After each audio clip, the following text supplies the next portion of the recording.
Thanks for joining us today on City Talk. I'm Maria Serrao here at Trump National Golf Club, and joining us as he does each and every month is our mayor, Mr. John Cruikshank. John, thanks so much for being here as always. Thank you so much, Maria, for having me. Absolutely. We love being at this beautiful golf club. We have a beautiful view outside the window. It doesn't get much better than that. No, it doesn't get any better, although what would be worse, though, is me out there golfing, because I am not a good golfer. Well, we're going to keep you in here today. Please. So much to talk about, as always. We first want to get the update on the landslide crisis, and you made headlines this week seeking help from Elon Musk. What a great idea. Tell us about that. Well, as many people know, we've been reaching out to government agencies, LA County all the way up to the federal government, and they've been responsive to say they would help, but unfortunately we haven't received very much money from them yet, and these problems do require money to pay for them. Also, as we know that at the end of July, our residents, 135 residents to be exact, lost gas service. Right. And they were only given 3 days notice, and after that, because electricity is such a critical part of the services that are provided to our residents, we realize that losing electrical power, not just for our residents, but for the other services like our sewer lines and cell service and all that, that this is really not an option at this point. And so we need more resiliency, and so you start to think, okay, well, if Edison can't provide that power, then who else could provide services? And someone like Elon Musk, who is, as we know, has created many amazing things with his companies, and now he has a company called Tesla Energy. Right. Tesla Energy does solar, it does battery, off-grid type things. I felt, why not reach out to him and get some help from the private sector? And honestly, they were very responsive to that letter.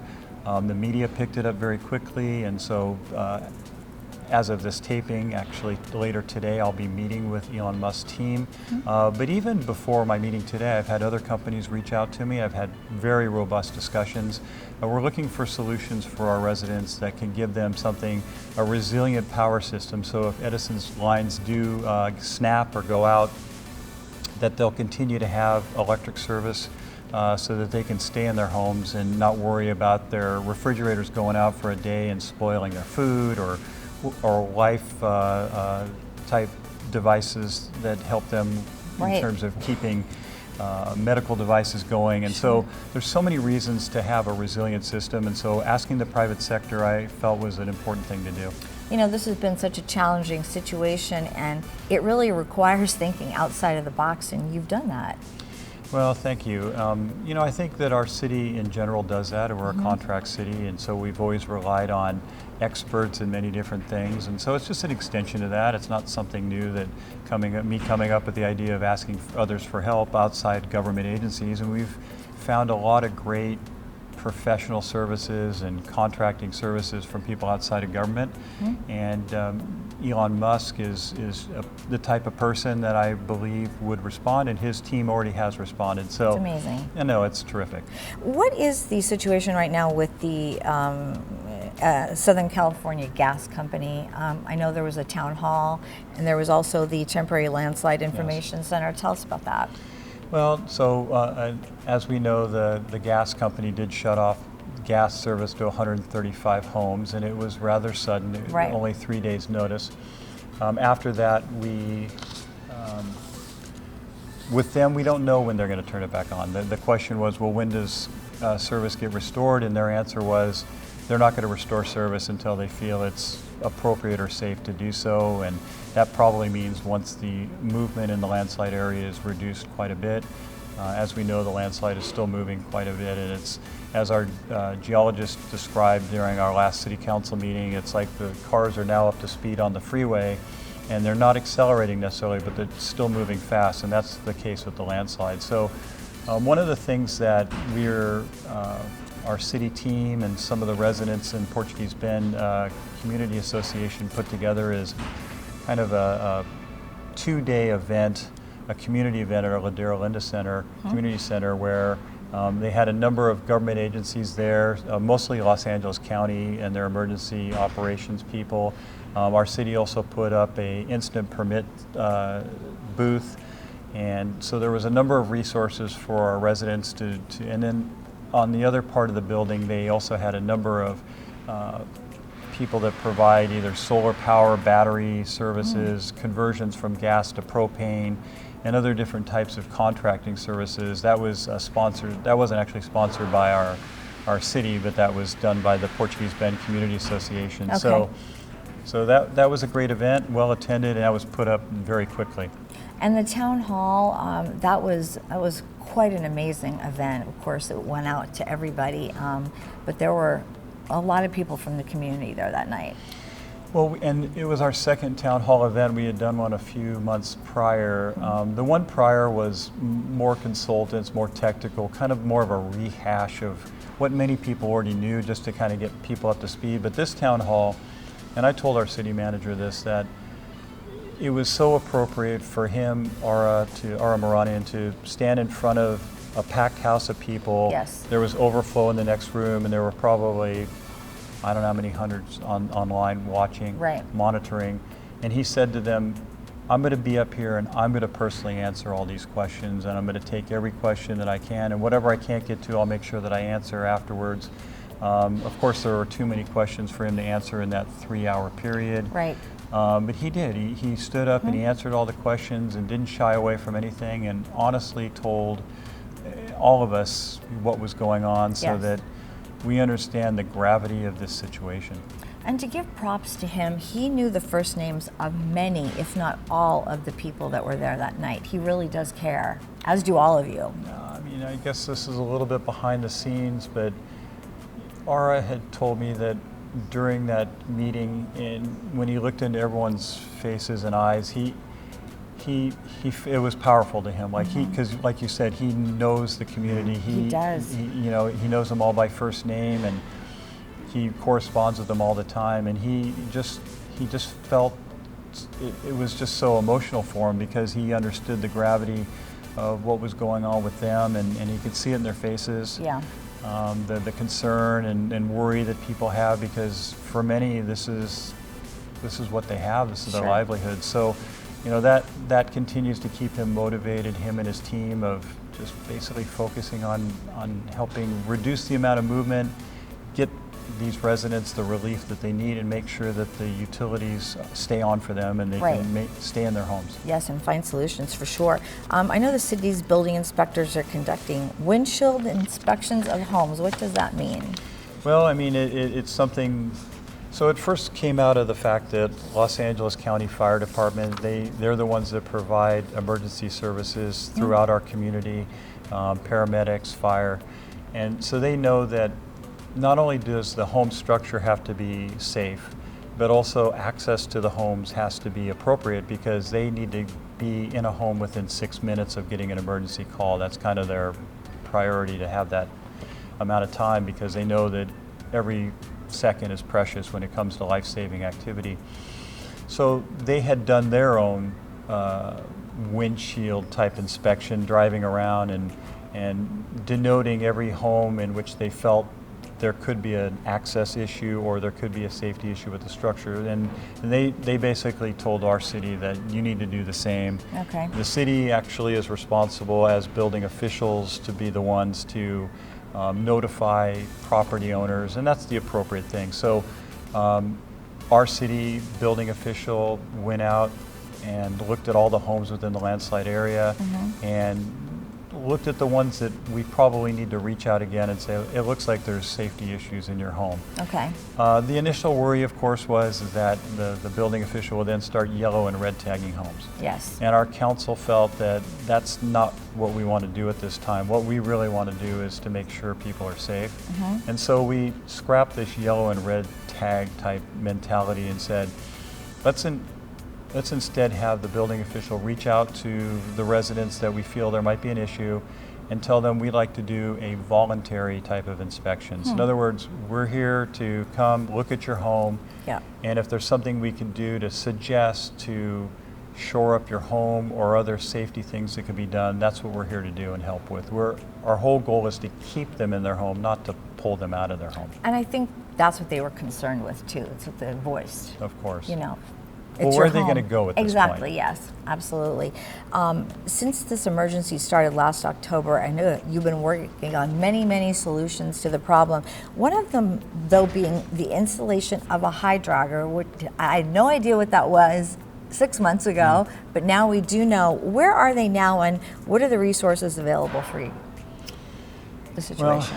Well, right. So before we did these horizontal drills, or the hydroggers, as we all kind of know what they are now. Yeah, exactly. It was suggested that we should go ahead and do some mapping of what's going on below the ground to know where the slip plane is and where the water is. Okay. And so that's accomplished by basically doing vertical wells into the ground. And as you pull, foot by foot, you're pulling up the samples and looking at what it is and seeing what the material is and denoting when you hit water. We did that. We went through the first slip plane, and then our geologist recommended, maybe we should go further and see what's going on to that second slip plane. And when they did that, they realized that there was that second slip plane that had artesian water, which is water that's built up underneath the slip plane, and that slip plane was actually the second slip plane down was moving faster than the first slip plane. Wow. And that second slip plane, which is about 350 feet below the surface, extends throughout the entire landslide. And it was that second slip plane that was causing that. And because that second slip plane doesn't daylight until it's well out into the ocean, we really couldn't have a hydrogger system start way out in the ocean and go underneath that. And right. So that's changed our strategy. Like that now is, how do we relieve the pressure of that? You've got ocean water now, of course, and so we have to reevaluate our strategy, because we were about to embark on installing hydroggers that cost $4 to $5 million each. Yes. And that's a tremendous amount of money for our city, given that our budget annually for the entire city of 42,000 people is about $38 million. Right. So $5 million is a huge chunk. per each one, and right. if they were to fail, that would be a huge blow, not just the fact that it's not working, but people's confidence in the city's ability to help solve this problem really goes down. So is that really up to the geologists as far as where they're placed? Well, yes and no. I think that anyone that's smart enough to be a decision maker, which is us on the city council, knows that we emotionally want to say, let's just go do something. But I think we also realize that going and just doing something doesn't necessarily the right way to solve it. It's better to do something that's going to work, and when we learn from the geologists that it's not going to work, then we have to abandon that idea and say, well, okay, what will work? Right. And so try something else. Unfortunately, I wish I could tell you right now we know exactly what's going to work, Sure. but that would be not right. I think it's best that we're always honest with all of our residents and say that we're doing all we can to find solutions, but I don't think we've found the solution. And I don't even know if there is the solution. I think there's a multitude of things that we can and should do. And of course, the rainy season is coming Yes. upon us quickly. And although the predictions are it might not be as wet weather as the last couple of years, I don't think anyone in their right mind would just use these prediction and these models to say that's what it's going to be. Right. I think we all know too well that many times we've heard that it's going to be a beautiful sunny day and it's ended up raining. Exactly. So I think we have to assume for the worst and plan for the worst. Yeah.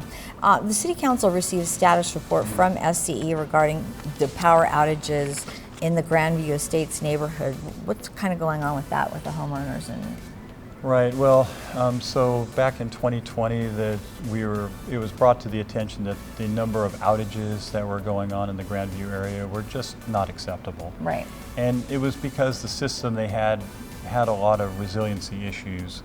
I think that there was vegetation issues, the age of the system itself were all antiquated. Yeah. And so this was brought forth by Councilmember Serrao that lives in the community.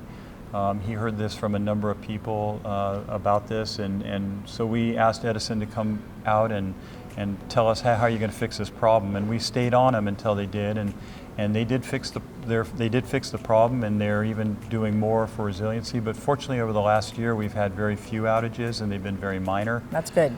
So I think that issue has been resolved for the most part. They are doing They did a replacement of almost 1,500 feet of wire there.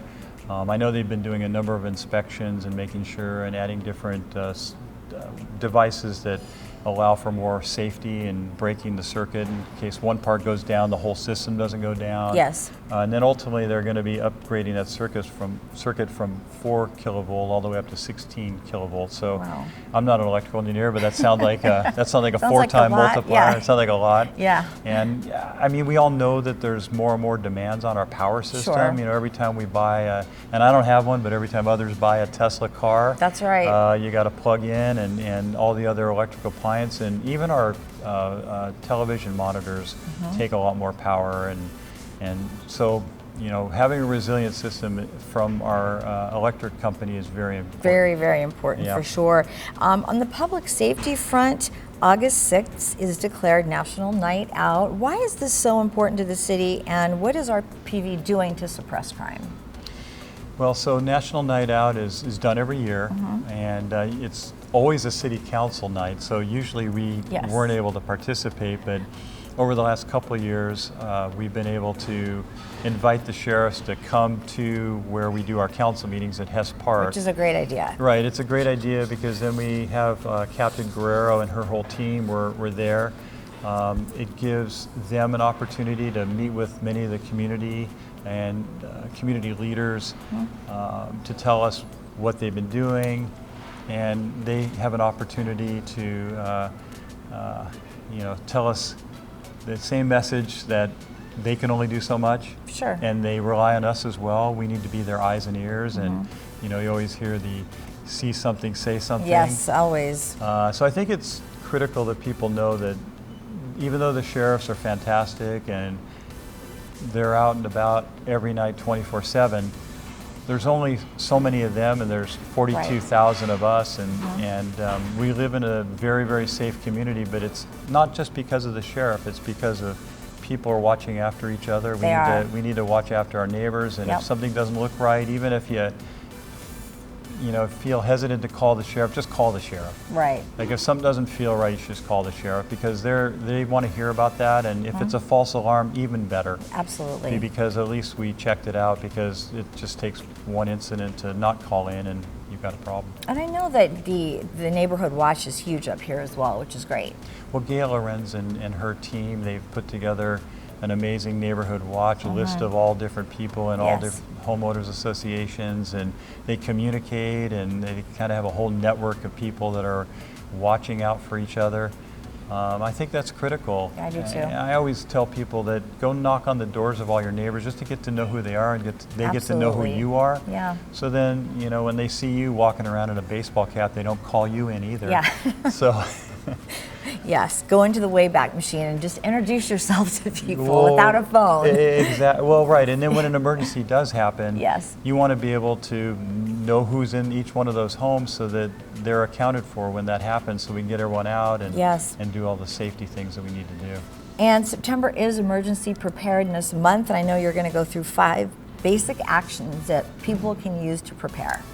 Now, there are 5 good actions that people can prepare for, and the first one is to sign up for these local alerts on our apps. That's right. So there's a couple. The Alert South Bay one is to alert us for local emergencies that have occurred, and get some information on what to do. Right. And then also our city manager, Ara Maranian, he swears by this My Shake app. Yes. And during one of our city council meetings, we actually had an earthquake, but before the earthquake happened, it was probably 10 seconds before, his phone made a loud noise. Yeah. And he yelled out, "Duck and cover, we're gonna have an earthquake." That's right. And the city attorney had the same message. She said, "Yeah, but it's like 200 miles up north." Right. And then the earthquake, we felt it in the council chambers, and we probably all should have duck and cover. So, but because the city attorney yelled it was so far away, I think we kind of hesitated. I think we all wait for that second shake after we first start to kind of feel it. Should we actually duck and cover, having been through many earthquakes? It made you think about it. Like, certainly the council and the city staff have an advantage because they have tables. Exactly. But we had people in the audience that were just sitting in folding chairs. And they didn't really feel it as much? Well, they felt it, but where would they go? Like, Yeah, what's their that's duck true. and cover? I think going under a doorway maybe, or? I don't know if that's the right thing. Is that still a thing? I don't know. I always heard that if you go in the doorway, the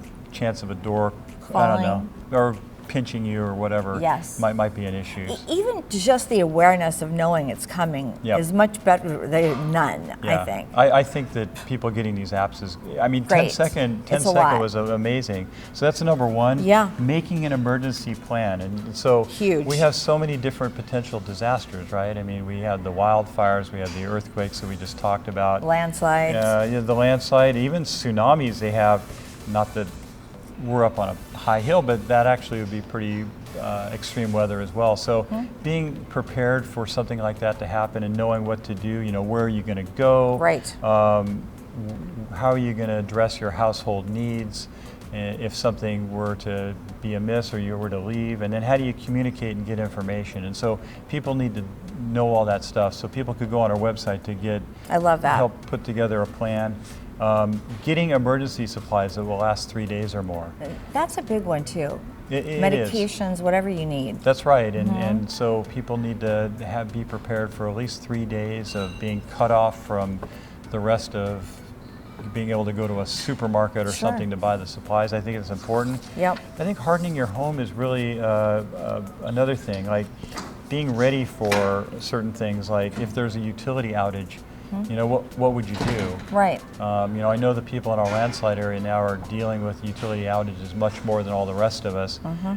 So there's probably a lot of lessons learned for them. I mean, in terms of being prepared for landslides, now I know the Portuguese Bend landslide is a known landslide, but there's other There's areas many, that sure. there's other areas that have geological issues. So if people feel there's an issue, they should make sure they harden their home. Yeah. And then this whole wildfire, we talk about this, and the vegetation that's around our home, and that basically we want to make sure that not only our home but our surroundings are hardened from wildfires, because we're not only jeopardizing ourselves but our neighbors. Absolutely. And making it more difficult for our firefighters. So hardening the homes, and of course getting involved. We have a CERT program that people can join. There's also local neighborhood watches that we Yeah. talked about earlier. That's right. We have an emergency preparedness committee that people can be involved, or at very least just watch the meetings, because they always talk about these things. And I know on RPV TV. They can watch them on RPV TV? I was going to say, RPV TV That's right. does PSAs. Yes, we do. On emergency preparedness and that. So I think there's so many things people can do just to be aware, because we Yeah. don't know when and where things are going to happen. And so being involved and prepared is important. And I think people tend to forget until something does happen. So when they see a PSA or they watch the show, they're reminded, hey, I need to do that. Well, that's right. And so I think it's critical. And that's why we are That's here why we talking do this. about it, Absolutely. because remind people about that. Yes, and election season is upon us, and I know that you will be termed out, and also Mayor Pro Tem Eric Alegria will be termed out. So 2 seats will open, and there will be 5 people running. So what tips or advice do you give a candidate to have that success?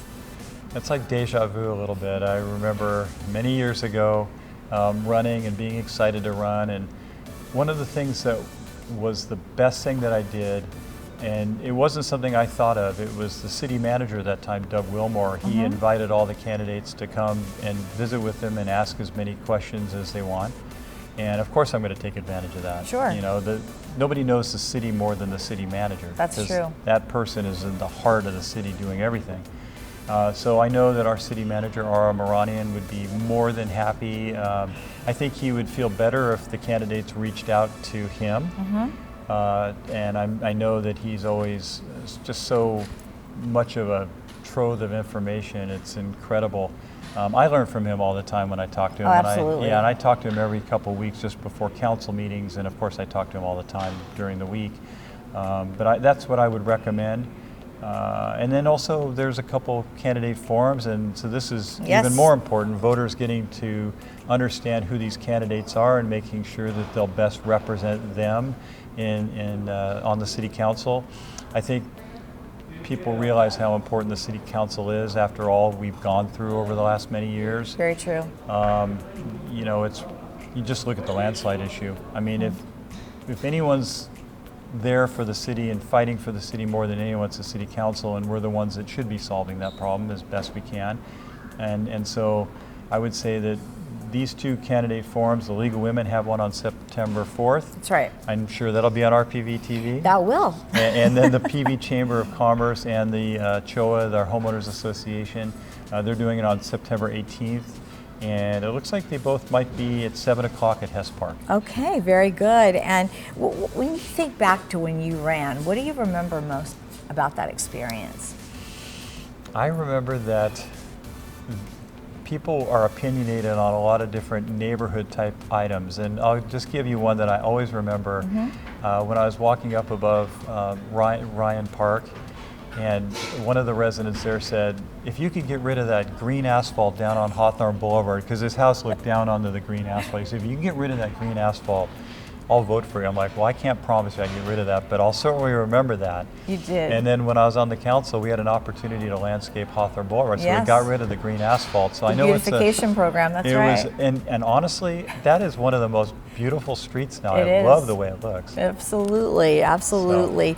At the last city council meeting, you had a chance to celebrate the 4th anniversary with the sister city in Sakura City, Japan. Tell us about that.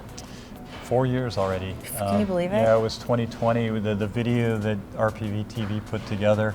It's interesting because we had the plastic dividers, Yes. and it was all during COVID. That's right. And I think I was about 50 pounds heavier at the time, so I didn't quite look the same, but I looked healthier then, I guess.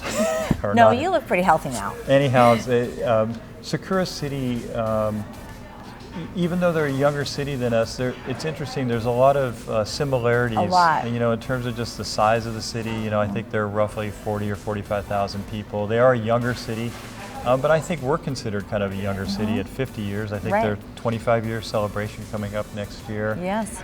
They are just the friendliest people, Aren't they? And they're, you know, they're the whole cherry blossom trees and the beauty and the art and the things that they share with us culturally, and it all came through Maryland Intermediate School. Yes, the exchange program. Right, through our school district, and you know, I'm so glad that we did it. Like, we've never had a sister city, and now we have this relationship, and we learned so much from them, and you know, I hope that they have some of our city council members over there next year. They would love that. Because they certainly spent a lot of time and money coming to visit They with sure us. did, Although I yes. think you being the baseball fan, I'm sure Yes. Shohei Ohtani had something to do with them visiting. Just a little something. Yeah, and you were awesome because Oh. you know all the you know the Angels organization and the Dodgers organization, and you were able to get them access to things that most fans never get, and Oh, it was fun. that was so fun. It was a lot of fun. And Yeah. just getting to know them, they're such warm people, and it was just great. Yeah, no, it was It great. really was. And I mean, here's the difference, though, and I this is what I love telling, is that they told me they only meet a couple times a year. Right, And I said, yes. wow, well, we meet a couple times a month. What are you month. guys, lazy or something? And then they tell me, yeah, but we meet for a month. Yes. And you're like, okay. So yeah, never mind. It's a little Yeah, different. and I guess we're lazy compared Wow. to that. It was pretty incredible. Yeah, but it was a lot of fun, and just getting to know them over time has been really amazing. It so, has been. Yes. Anything else you wanted to mention before we go? Any more mayor announcements? Well, I mean, you know, I think that we want people to know that we're not forgetting about the rest of the city. I know we talk a lot about the landslide. Yes. And I know some of our objectives and projects have been put a little bit on hold, like the Civic Center Advisory Committee and some of the other things. But that doesn't mean that city business isn't going on. No, I it think is. people need to know that. I mean, I know our traffic safety committee is prioritizing and working on traffic problems all the time. Our public works is making sure that the rest of our city is maintained, and so I want people to know that. I think that, you know, there's some important issues out there that they're working on. E-bikes is another issue That's that right. we're going to start looking at more and more safety. You know, the students just started going back to school now, and, Right. and so there's a lot of issues that we're still tackling.